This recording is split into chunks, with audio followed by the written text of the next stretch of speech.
Well, good afternoon. This is the second podcast of the Endurance of Labor Laws. Again, my name is Lesley Sullivan. I am your host for this lovely podcast. And for this episode, I wanted to go over the specific minimum wages of all the states of the United States. And this is updated as of the 30th of this year in 2021. September 30th. Of 2021, and I had already recorded a couple of different podcasts, but when I went back and listened to them, I did about 2 or 3 episodes and was trying to edit them and just listening to them overall to see what I thought of the content. And I thought, I would rather focus on what's positive as opposed to negative, because it's very easy to get negative about something that you're passionate about. And I thought, I would rather have really good things to say than anything slightly negative or pushy, I guess is a better way to say it. Because I would rather it be uplifting and that we can always move forward. So I wanted to speak positively about this as opposed to it possibly feeling or sounding like a lecture, because that is truly not my intention at all. Because I know that if someone was lecturing me, I wouldn't want to listen to them.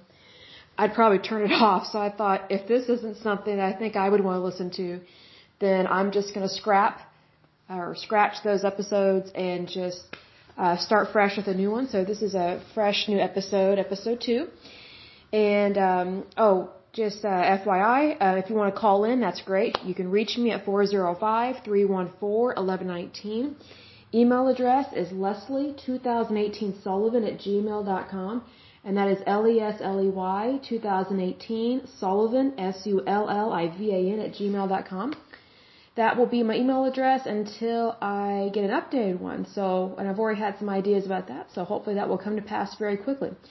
So I am looking at the Department of Labor website, so it's dol.gov, and this was updated. Its effective date again is September 30th of 2021. So let's see here. Alaska's minimum wage is $10.34. So I pray that goes up to $12, because my goal would be, instead of trying to force every state to be at $15 an hour, I think that would put too much pressure on our economy to do that. Even though I would love nothing more than for minimum wage to be way higher, because in Oklahoma it's $7.25 an hour, which is pathetic in my opinion.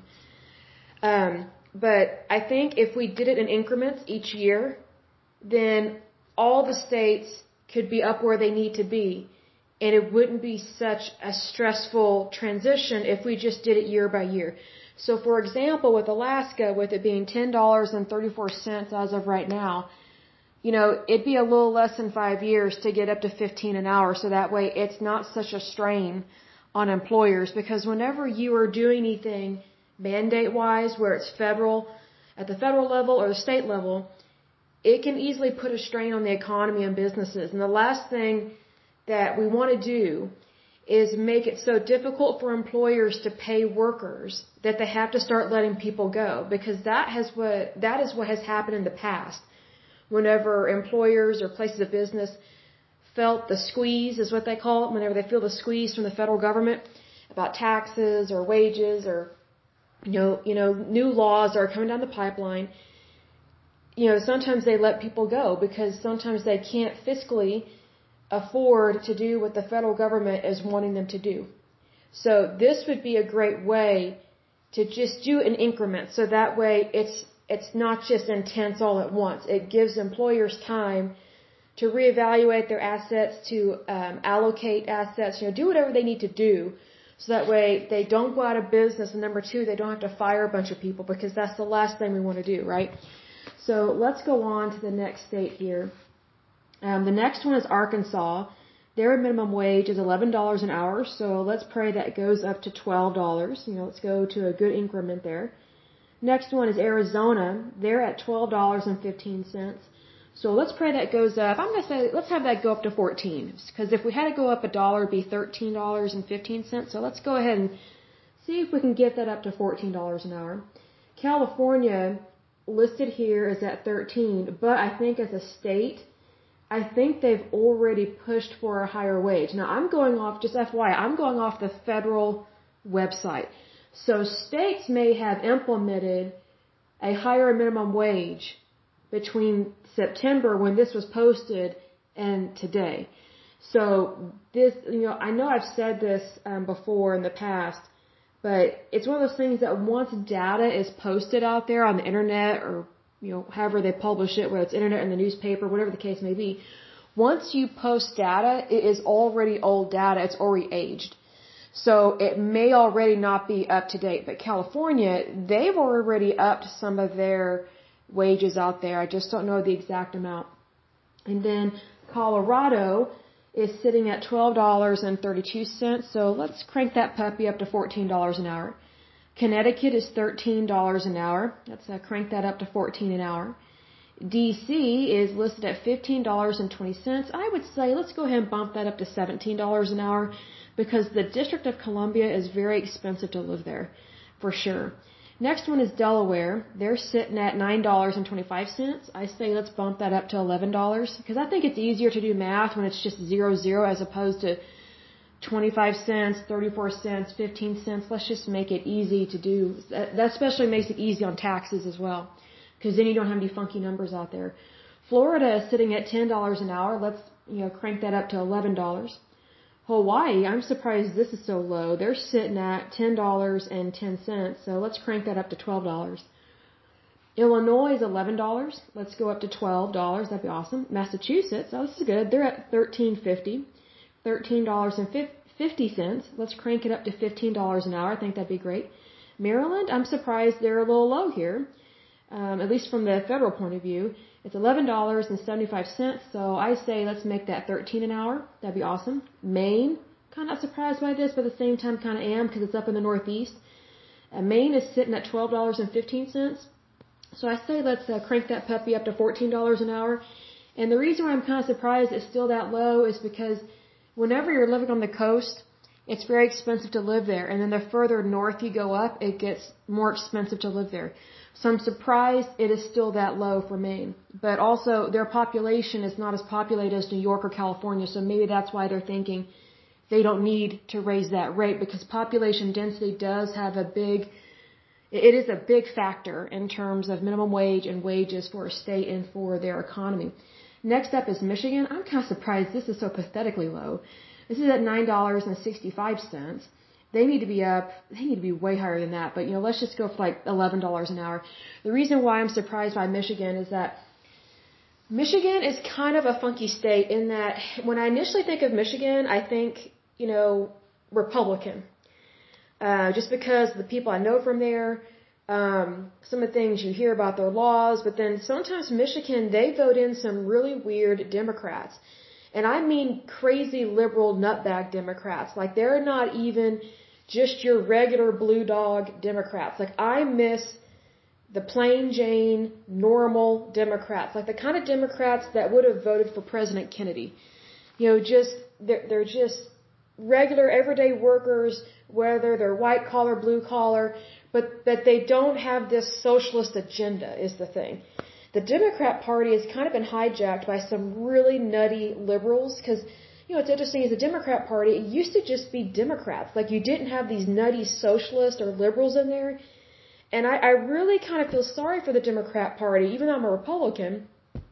I feel sorry for the Democrat Party because it's being hijacked by really weird people. And they're trying to change the mindset and the complete theology and the agenda of the Democratic Party, and I don't agree with that, because most Democrats are not liberals, they're not socialists. They just really are more leaning towards unions and, better workers' rights. They're kind of more mainstream Democrats. They're kind of very similar to Republicans. It's just, there's just certain things they're slightly different on. And So I'm just kind of surprised by that low number in Michigan, because sometimes they have voted in some really weird people. And I just think, considering how weird some of their people are, I'm just surprised that they haven't raised that rate. So, hopefully this is outdated and they've already updated. So anyway, next one is, I think this is Minnesota. Yeah. It is $10.08. So I say let's bump that up to $11. Next one is Missouri. I'm kind of not surprised this is low, but I'm surprised they're higher than Oklahoma. They're at $10.30. So let's crank that up to $12. I think that would be great. Next one is Montana. I'm not surprised by this at all. They're at $8.75. I'm going to say let's raise that to $10 an hour. I'm guessing the reason why it's so low is because the population is not as dense, and there's a lot of land up there, and it kind of seems like whenever there's more farming communities, it's like the state or the economy doesn't really want to pay people what they're worth, because they don't view farming the same as like an office job, which I completely disagree with, because to me, labor is labor. Pay them a decent wage. And to me, $8.75 an hour is not decent at all. Next one is Nevada. Kind of surprised this is low. It's at $9. I say let's do $10 an hour. Next one is New Jersey. This is kind of pathetic. It's sitting at $12 an hour. Considering how expensive New Jersey is, like to live there and their real estate, they should be at like, I was going to say $50 an hour. It's like insane. But considering how expensive it is over there, when I say 50, I mean like 50, but that obviously is way, way, way too much. But probably crank it up to $13 an hour, and I'm kind of surprised it's not already at 15 or 16 or 17. Next one is New Mexico. I'm not surprised by this. They're sitting at $10.50. And, New Mexico is it's a poor state, but it's not as bad as others, but it's not known for being wealthy. So I'm kind of not surprised by that number there. I am wrong. The previous one, I am wrong. Okay. The one that was at $9, that's actually Nebraska. I get Nevada and Nebraska mixed up because it's just giving me abbreviations. Nebraska, now I'm not surprised that it's only $9 because it's more kind of farming, and so they tend to not pay well. Now we're doing Nevada, and now I'm surprised it's still this low. It has two different rates, $8.75 an hour and $9.75 an hour, so I say let's crank that up to $11 or $12 an hour. Next one is New York. I'm kind of not surprised by this, but at the same time I am. It's $12.50 an hour. To me, that's extremely low considering how expensive it is to live in New York. But at the same time, New York, to me, doesn't really come across as really caring about people. So I kind of just think I'm not completely surprised by that. Next one is Ohio at $8.80. I'm kind of disappointed by that. I hope it goes up to $10 an hour. Next one is Oregon. They're sitting at $12.75. So let's hope and pray that goes up to $14 an hour. Next one is Rhode Island. Oh, I'm kind of surprised it's this low. It's sitting at $11.50 an hour. And so let's hope and pray it goes up to $13 an hour. I think that would be great. Next one is South Dakota. I'm not surprised at all by this. It's $9.45. Again, it's not an extremely industrial state. And there's a lot of farming up there and a lot of land. And so less population. They're really not going to want to pay their workers as much as if you have a more densely populated city and state. So kind of sad with that. Virginia, kind of surprised that it is this low. It's sitting at $9.50. So let's hope that goes up to $10.50 or $11. Next one's Vermont. This is a little sad. It's sitting at $11.75. So let's hope and pray it goes up to 12 or 13 because it is very expensive to live in Vermont. But again, it doesn't have a huge population. It's not very industrial.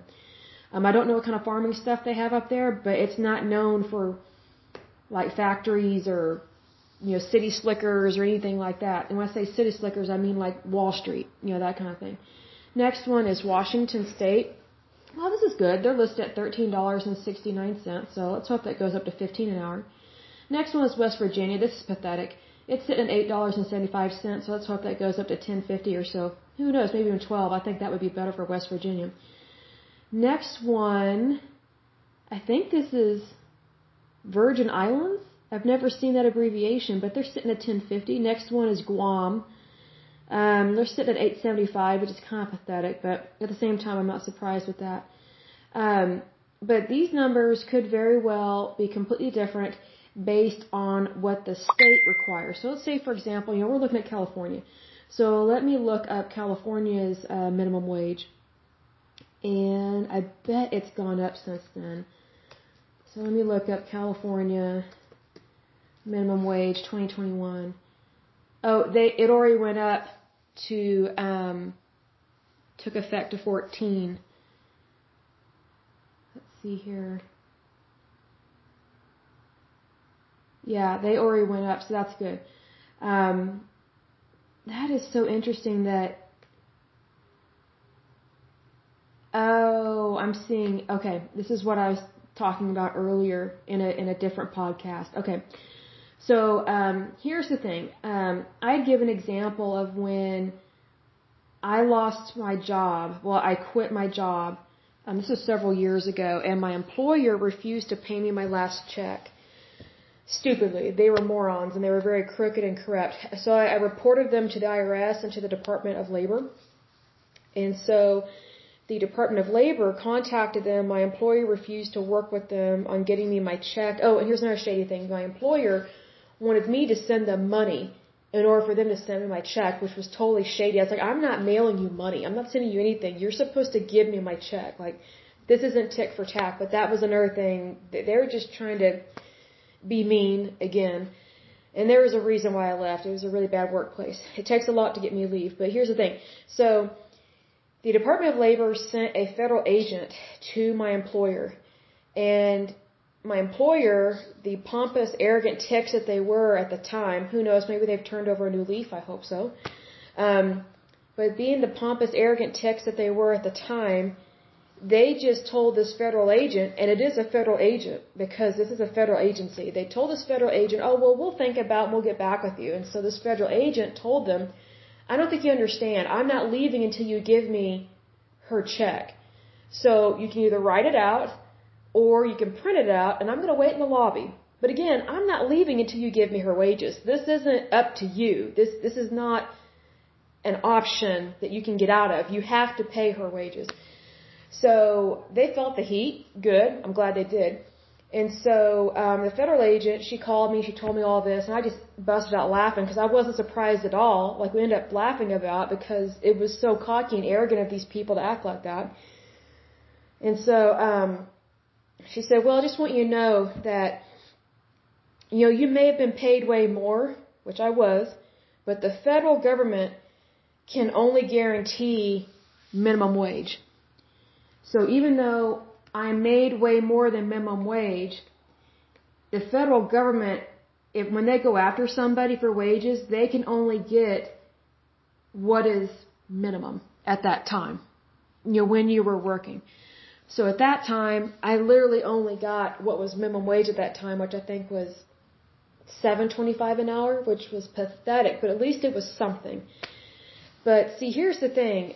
States, they can raise that rate on their own. So even though the federal minimum wage is $7.25, different states can fluctuate their minimum wage. Now, this is not waitress pay, which I think is pathetic about waitress pay. I think they should get paid minimum and then additional, if that's what their employer chooses to do. But I think minimum wage, it should just be across the board what it's supposed to be, and waitresses should not be getting less than that. I think that's really horrible to do that, because I've worked as a waitress before when I was in between jobs and I needed money for rent.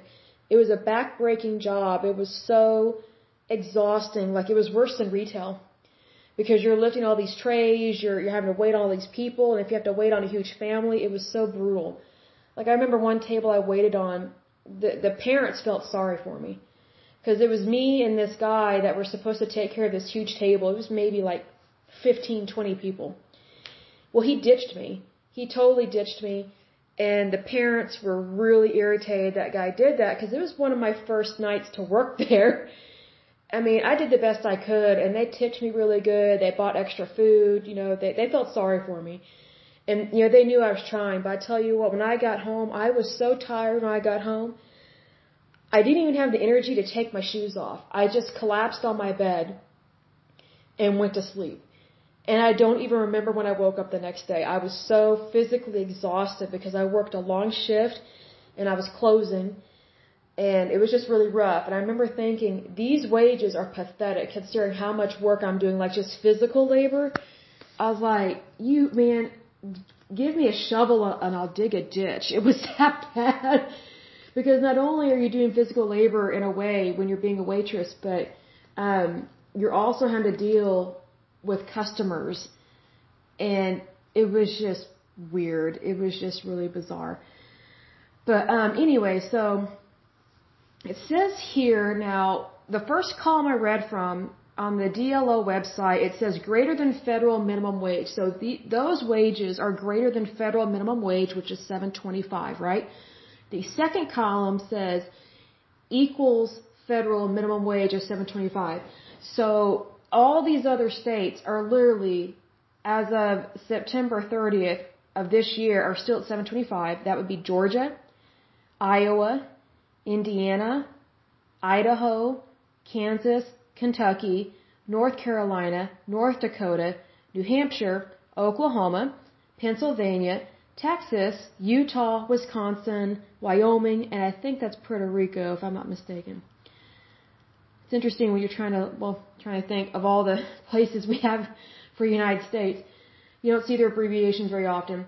And then they have a third column that says no minimum wage required, which I find that very interesting. And the column there is Alabama, Louisiana, Mississippi, South Carolina, and Tennessee. So I was not aware there was no minimum wage required for those states. So let me look up minimum wage for Tennessee and see what it says for 2021. And it says it's $7.25. So I don't know why it has that third column and it says no minimum wage required. I find that odd. So maybe this just hasn't been updated, but it should have been. But anyway, so let's see here. Oh, well, this is really good. It says additional minimum wage information. This is straight from the DLO website. This is really good to read because this helps you understand your state that you live in, but also the federal government. So it says here the state minimum wage rate requirements or lack thereof are generally controlled by legislative activities within the individual states, which is true. Federal minimum wage law supersedes state minimum wage laws where the federal minimum wage is greater than the state minimum wage. In those states where the state minimum wage is greater than the federal minimum wage, the state minimum wage prevails. Wow, that's hard to say over and over. And so, let's see here. Okay, it says here, there are 29 states plus the District of Columbia, Guam, and the Virgin Islands. Oh, I forgot about them. The Virgin Islands, with minimum wage rates set higher than the federal minimum wage. There are also 16 states plus Puerto Rico that has a minimum wage requirement that is the same as the federal minimum wage requirement. The remaining 5 states do not have an established minimum wage requirement. Oh, that's why. So, okay, that makes more sense. I'm learning something new about that. So those states that were in that third column that we talked about, if they don't have a state requirement, then it falls back on the federal rate. I'm kind of surprised the states of those 5 don't have a minimum wage requirement because usually states like to be responsible for their citizens. So I'm kind of surprised by that. Let's see here. Oh, here we go. I did not know this. So the District of Columbia has the highest minimum wage of $15.20 an hour. Note, there are 18 states that currently have scheduled annual adjustments for their minimum wages based on varying formulas. Most of these increases occur around January 1st. Individuals should consult the relevant state labor offices for information on the particular formula used to adjust the state minimum wage.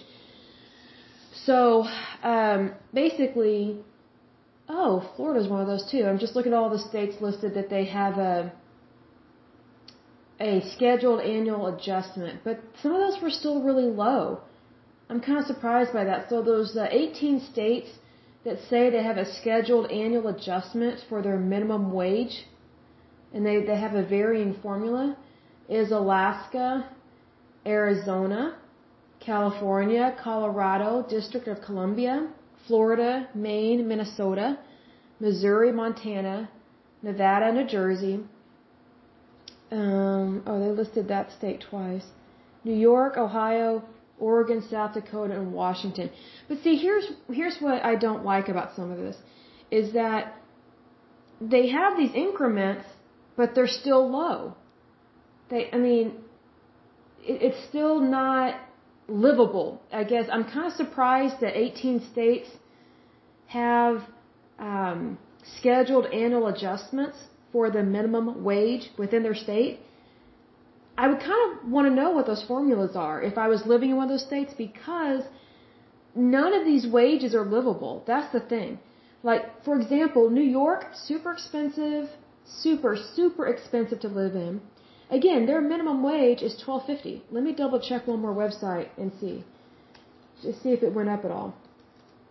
New York minimum wage. Okay, so New York is now $15 an hour. But that's still really low. That's the thing.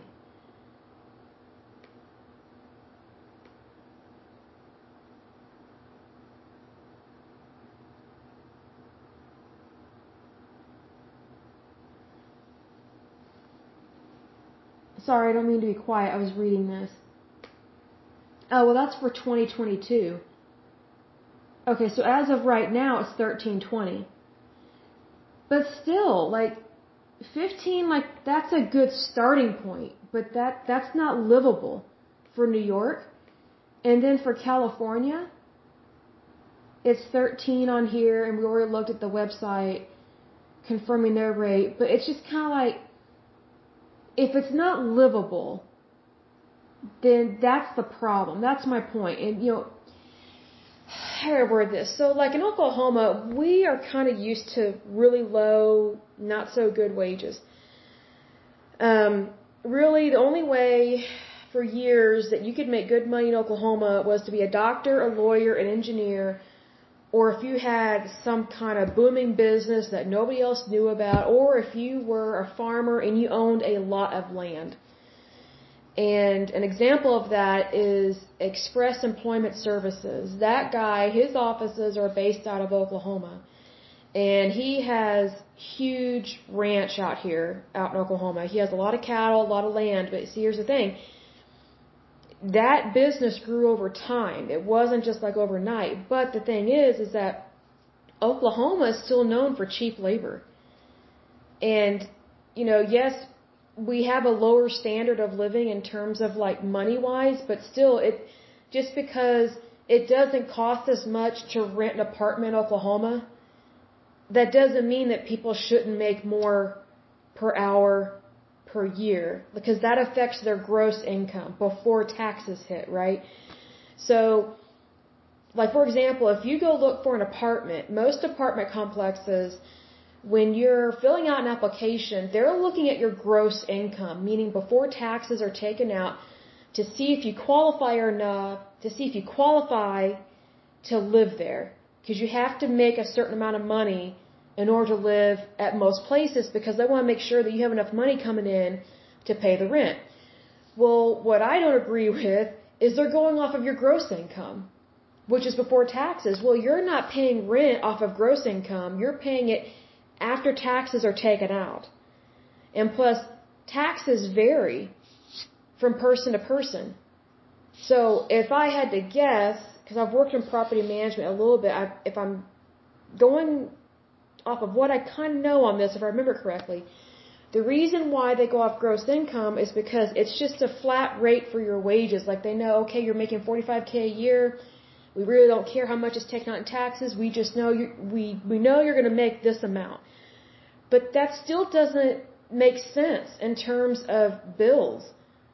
Because I've met and seen people that have lost their home, their apartment, and they've made way more than me. Like it really matters their tax bracket. And what do they owe? Like what are their debts? That kind of thing.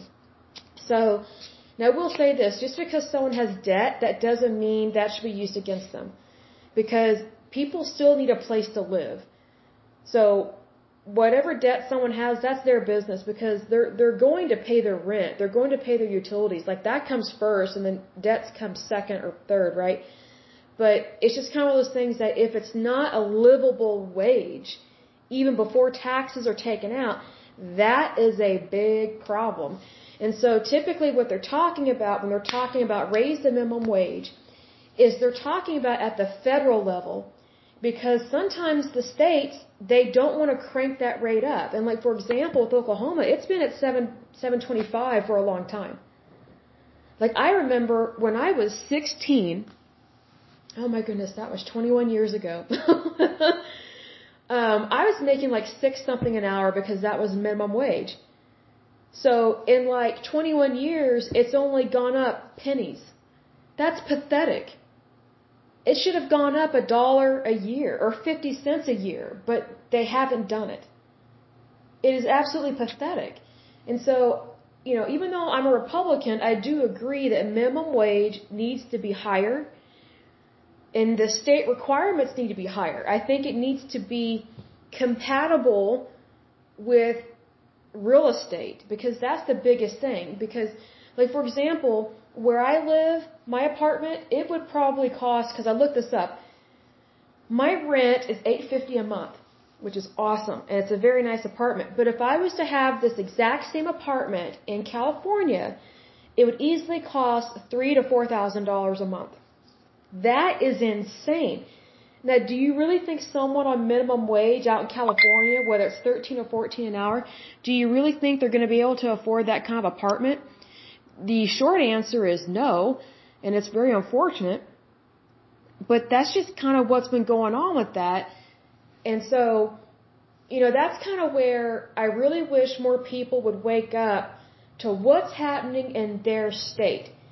Because what's happening in your state makes you even more aware of what's happening at a federal level. Because you need to understand and you need to know what's happening at a state level before you can really understand everything that's coming down the pipeline from the federal government. Because it's one of those things like, I really like what Joel Osteen says, where he says, you need to bloom where you're planted. So at the moment, I'm in Oklahoma.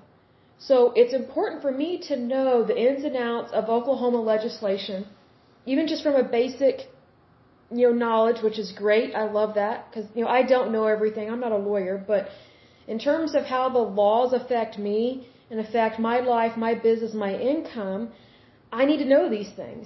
Because then if a federal law is passed that interferes with my rights at a state level, then it's going to interfere with my rights at a federal level. And minimum wage is one of those rights. Because I guarantee you, there are a ton of employers that can afford to pay way more than minimum wage, but they refuse to do it. Like, that money is going somewhere. Someone's making that money, and it's not always the worker. It's not always the people that are doing the grunt work, as they say. So, I'm not a fan of strong arming employers or twisting their arm. However, they need to get with the times. They wouldn't like it if they were making minimum wage, hardly able to pay their rent. If they need to buy a car, they can't hardly buy a car. And if they do buy a car, it's probably not going to be a good one. It's going to be a clunker, and it's going to be very difficult to get to and from work. And that's not even including health insurance or any medications that the worker is taking. And that's not even, I'm not even thinking about food and then gasoline for the car, much less having kids. And then trying to have a 401k, trying to save money for retirement. Who saves for retirement when you're living on minimum wage? That's insane. It just doesn't really make sense. So if we want our workers to be more financially stable and to have a better life here and now and in the future, we need to raise the minimum wage requirement by quite a bit. Even if it's just $1 a year, whatever that increment may be, it does need to be increased. Because, like, for example, state of Oklahoma, if we went up to 15 an hour, that would raise our rate by $7 and what was that, 75 cents? That is quite a hike. But just think about all the years that have gone by that they didn't raise the minimum wage in Oklahoma. They didn't care to do it because they're falling back on the federal guideline. So when you hear minimum wage, when you hear that ball being bounced around in the media, more than likely they are referring to the federal requirement. And that's really important. Because look at it this way, if the federal government can get that wage to go higher, I think what would be good is if the federal minimum wage requirement went up by $1 a year. So instead of being $7.25, it would be $8.25, and the following year it would be $9.25. Really kind of do it in increments. Because then the states that are already above $7.25, they don't really need to worry about it. What we're trying to do is we're trying to get the other states that typically have more poverty and more welfare programs, we're trying to get it so their workers make more money so that they don't have to rely on the government for a paycheck. That's the thing. Like, if I want what's best for my neighbor, I don't want them to be on food stamps. I want them to make good money. Like, I would want nothing more than for everyone I know to be a millionaire or a billionaire and to do really well in life and to never have to accept a handout, but if anything, be a blessing to other people. I would rather have that than have a bunch of people making the bare minimum, and the bare minimum is not even enough to survive, really. It just isn't. So, but that is today's podcast. A little serious, but also I think it's good to know what are the current rates in your state. So again, the rates I gave were from the federal government webpage, the Department of Labor. But if you want to know your individual state's rate, you need to check your state's Department of Labor page. And then also, if you're one of those 18 states that has that formula that varies from year to year in terms of the rate, I would look that up because, as a voting citizen, I would want to know what that is because I didn't know they did that. I'm 37. All these years I've been a citizen, a voting citizen since the age of 18. I didn't know they had these formulas in other states that somewhat determined their minimum wage. So if I lived in one of those states, I would want to know what that formula is and how can we get it to be higher. That's what I would do. Because I look at it this way. If it would be very difficult for me to live on minimum wage, or if it would not even be possible to live off of minimum wage, then why would I think it's okay for somebody else to have that kind of pay? I look at it this way. If it's good enough for me to make $55K a year or whatever amount I make now, then it should be okay for somebody else to make that. I mean, I'm not saying that the common rate should be $55K, but I'm just saying that if it's okay for me to be successful, and that's what I strive for, then it should be acceptable and okay for other people. And everything should be a stepping stone. Like at one point, I was making minimum wage, but that was years ago. And I knew in my head as a young person, as a teeny bopper, that I did not want to stay at that rate, even though that's just what they valued me at. I knew I was way more qualified than what they were paying me, because I really studied in school. So I thought, okay, I'm going to be really prepared for college and all that good stuff. But again, some of the problems with wages comes down to what your age is. Because I know that I got discriminated against all the time for being young. Because there's this stupid mindset in Oklahoma, and I bet it mostly affects states that are in the Bible Belt. They kind of have this theology, I don't know why, but they have this stupid theology that if you're older, you must be wiser, and only older people can make more money. Or people that are married should make the money, not the people who are single. Well, that's discrimination based on age and marital status. Your age and your marital status have nothing to do with what you should be getting paid. Getting paid, your wages, has to deal with your experience, what the job entails, and what your skill sets are. But I tell you what, I got discriminated against all the time, especially as a teenager and in my 20s. It wasn't until I got into my 30s that discrimination went down a little bit. And I was thankful for that because it was getting so old. I mean, I could just totally tell in an interview when someone was looking down at me because I was younger than them. And it's usually by people in their 50s or 60s or 70s. And what I so wanted to say, but I didn't, what I so wanted to say was, do you remember being my age and you didn't like being discriminated against? You didn't like being told that you don't deserve to make that kind of money just because of what year you were born in? Like, that is absolutely ridiculous. Like, a job is a job. To me, it doesn't matter what age you are, because age is just a number. It doesn't determine your education or your qualifications. It's just a number. Are people that are older sometimes more qualified? Yes, but I've met stupid people of all ages. It's really sad. I've met dumb, really young people. I've met dumb people that are my age. I've met dumb people that are way older than me. But I've also met really smart people of all ages. I mean, I've met, people in their 20s. I'm just like, man, they're smart. I hope and pray they go places and they do really well. And I pray they don't get discriminated against because they're in their 20s. I hope that they do make a lot of money because they deserve it. They're really sharp, really brilliant, and they really want to work hard. So that's just kind of been my experience in that. But we'll say this, I never gave up. Even though I was discriminated against, I wasn't always treated very well in interviews for a whole lot of reasons, none of which were legal, but it taught me a lot, and I learned to have a thick skin and to just let things roll off my back. And I think that experience really kind of prepared me, for podcasts like this, so I can relay information to other people and just say, let it go. Know your rights for sure, but knowing your rights should not give you emotional ammo to be irritated at people. It's just to educate, and that you know where you stand and you know what your rights are, so that way if ever you have to go to court, you're going to be way more prepared than if you didn't know. That's the thing, because sometimes you might have to go to court, whether it's at a state level or a federal level.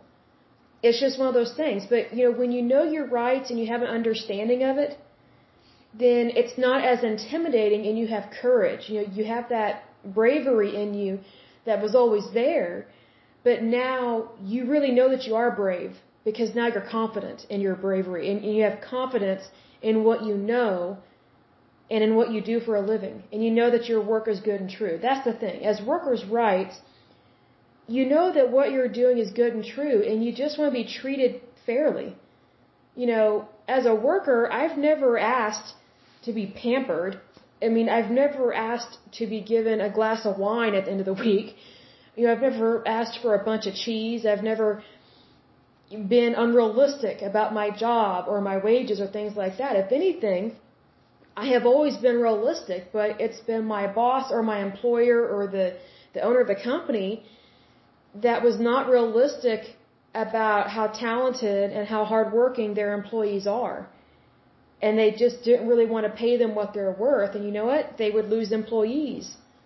And then they would blame the employee. And it's like, no, most of the time when people quit or leave a job, it's because of their supervisor or because of the company. There's something going on, because if an employee is treated right and they feel appreciated and they know they're appreciated, then even if there's tough times at the job, they'll stay because they know they can tough it out and that their boss has their back and their boss is nice and kind and they enjoy where they work. But if people don't know that they're respected or appreciated, and if they know they're not being paid what they're supposed to be getting paid, that's a problem. That is a problem.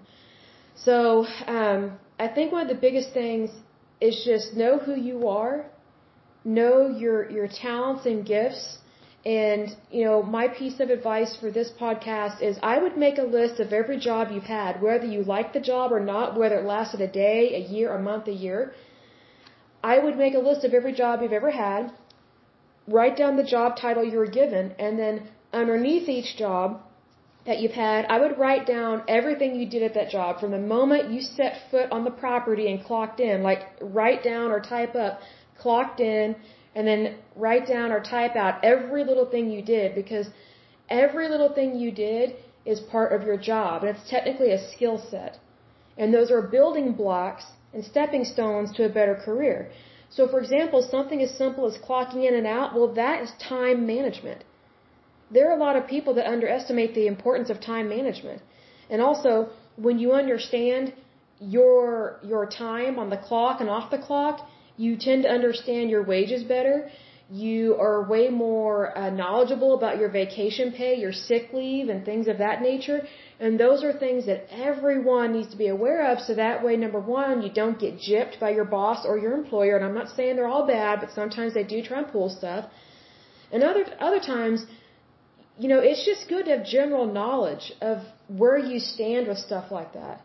And plus also, when you list all that stuff out, you will see just how much work you've done. You know, this is especially good to do if you're feeling like you're in a rut and you feel like you're not going anywhere. It's good to take stock of all the good work you've done in your life. Even if you didn't enjoy it, you still put in the time. You still did the work. You still did the labor. And to me, that's a good thing. It is such a good thing to know the work that you did, because it was not done in vain. And also, you pay taxes on that work. So that's super important too. So I think it's good to make a list of all those things, because, you know, a light bulb might come on in your head and you might think, wow, I really have accomplished a lot in my life and I want something even more. And so then it might really encourage you to look at a better job and a higher wage. And that is a great thing to do. Like, whenever I'm looking for new work, I always try and look at jobs that make $5K to $10K more than what I'm currently making. Even if I don't have the skill set, even if I don't have the qualifications, those are the jobs I'm going to be looking for, because that's where I want to go. I want to keep moving up. I don't want to go backwards. I want to go forwards. And if you list everything out, then you get a complete picture of who you are as a worker and as a person, and you get to see all the good things that you've done with your life up until that moment in time, and it's just nice to feel complete. I don't know how else to describe it, but it's a good feeling, and I didn't realize how good that would feel, because I'm not really a feelings kind of person. I don't like to talk about my feelings. Like, I don't even really like to cry, and I know I'm a woman, but I try to only allow myself to cry maybe once or twice a year, because I don't like to waste my time on emotions. But it is important to know that you have value, and that in itself feels good. And when something feels good, it feels good, and it releases good hormones and good feelings into your bloodstream. And that affects your brain, that affects your mood, it affects all these things. So I think it's a good thing to really know who you are as a person, especially if you have not taken stock of your life in a long time, or if you never have. This is the perfect time to do so. The perfect time. So, but I will end this podcast from now, and I pray that everyone is happy, healthy, whole, that you're very prosperous, that you love and enjoy your job, and that wherever you are right now, just know that keep pushing forward, and you are worth it. You have value, and you are important, and we need you in our society. And I pray that you're doing very, very, very, very well in life. Thank you so much for joining me, and I'll see you next time. Thank you so much. God bless.